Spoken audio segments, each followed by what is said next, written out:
എല്ലാവർക്കും golden four മീഡിയയിലേക്ക് സ്വാഗതം. ഇന്ന് പരിചയപ്പെടുത്തുന്നത് ഗ്രോ ബാഗിൽ നട്ട മധുരക്കിഴങ്ങ് കൃഷിയാണ്. ഈ മധുരക്കിഴങ്ങ് നമ്മുടെ നാട്ടിൽ അറിയപ്പെടുന്നത് ചക്കരക്കിഴങ്ങ് എന്നാണ്. 2 തരത്തിലുള്ള തൈകളാണ് നമ്മൾ ഗ്രോ ബാഗിൽ നട്ടിട്ടുള്ളത്. എല്ലാം നല്ല ഉഷാറായി വളരുന്നുണ്ട്. ഈ മധുരക്കിഴങ്ങ് നട്ട ഗ്രോ ബാഗ് കഴിഞ്ഞ വർഷം നമ്മൾ ചീരയും മറ്റ് പച്ചക്കറികളും നട്ട ഗ്രോ ബാഗിൽ തന്നെയാണ് നട്ടത്. അതിൽ കുറച്ച് ജൈവവളം കൂടി കൂട്ടിച്ചേർത്തു. ഒരു ബാഗിൽ നമ്മൾ ഏകദേശം 4 മുട്ട് വച്ചാണ് മുറിച്ച് നട്ടത്. തടത്തിലാണെങ്കിൽ നമുക്കൊരു 45 സെൻറ്റിമീറ്റർ വിട്ട് നട്ടു കൊടുത്താൽ മതി. നട്ടൊരു 2 ആഴ്ച കഴിഞ്ഞ് കടലപ്പിണ്ണാക്ക് ഇട്ട് കൊടുക്കുകയാണ് ചെയ്തത്.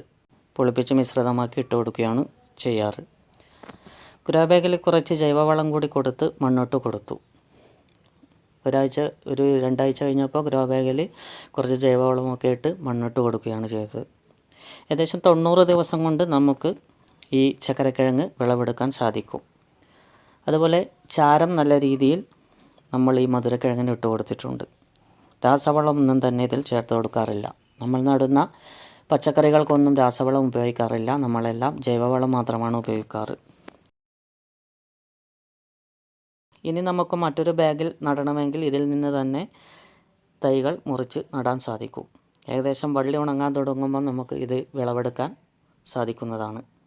അതിനു മുന്നേ തന്നെ മറ്റ് ഗ്രോ ബാഗിലേക്ക് ഇതിൽ നിന്ന് തന്നെ മുറിച്ച് നട്ടുകൊടുത്ത് നമുക്ക് വീണ്ടും ചക്കരക്കിഴങ്ങ് ഉണ്ടാക്കാൻ സാധിക്കുന്നതാണ്.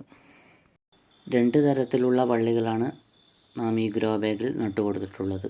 ഒന്ന് ഒരു ചുവപ്പ് കളറുള്ളതും അതുപോലെ വെള്ള ചക്കരക്കിഴങ്ങിൻ്റെ വള്ളിയുമാണ് നട്ടുകൊടുത്തത്.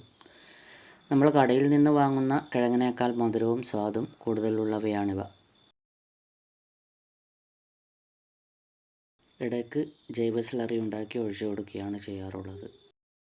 അതിൽ വേപ്പൻ പിണ്ണാക്ക്, അതുപോലെ ശീമക്കൊന്നയുടെ ചപ്പ്, എല്ലുപൊടി, കഞ്ഞിവെള്ളം ഇവയൊക്കെ ഇട്ട് പുളിപ്പിച്ച് 10 ദിവസം പുളിപ്പിച്ച് വെച്ചിട്ടാണ് അത് നേർപ്പിച്ച് ഒഴിച്ചു കൊടുക്കുകയാണ് ചെയ്തത്.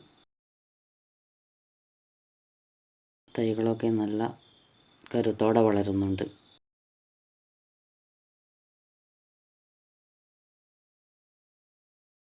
അപ്പോൾ നിങ്ങൾക്ക് ഈ വീഡിയോ ഇഷ്ടപ്പെട്ടാൽ എല്ലാവരും ഒന്ന് സപ്പോർട്ട് ചെയ്യണേ. നല്ലൊരു വീഡിയോയുമായി വീണ്ടും വരുന്നവരെ ബൈ.